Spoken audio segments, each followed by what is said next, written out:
This week we will continue in Numbers chapters 30 through 33, and we will end on Friday with Psalms 34, one of my favorites.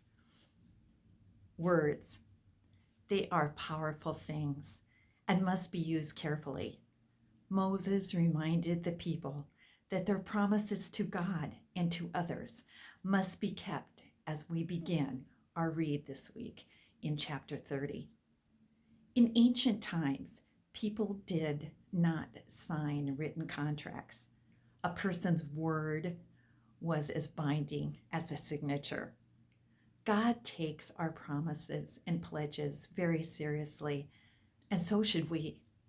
We need the wisdom of God when making a promise and the power of God in keeping them. We read about the vengeance of the Midianites in chapter 31. Such a group was near the promised land when the Israelites arrived. They were responsible for enticing Israel into Baal worship. God commanded Israel to destroy them. You will read about the battle, what happened when instructions were not followed, the dividing of the spoils, and the praise and the thanksgiving that was given to God. 2.5 of the 12 tribes wanted to live outside of the Jordan River, on land that they had already conquered. They did not claim the inheritance in Canaan, though they were very, very close. They assured Moses that they would help them conquer the land, but the tribes still brought division to Israel. This was an expression of failure. Chapter 33 reads of the journey of the Israelites when they came out of Egypt. I have posted a map for a picture of their route on the blog post. This chapter is not only a record of their geographic progress, but also of their spiritual one as well. What a privilege to claim their God-given inheritance.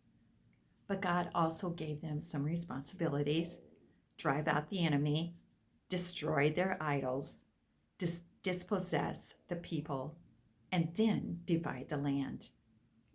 First you conquer, then you claim. First the obedience, and then the blessing.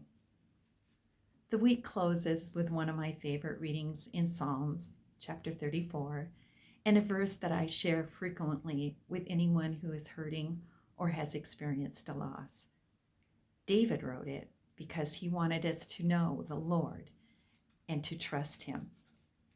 Devotions this week are written by Heather and Dolores. Next week, we will close out the book of Numbers, and you can say that you have completed and read another book of the Bible, because Biblical Shakers makes reading the Bible more enjoyable for you, and I pray the Lord will put a hunger on your heart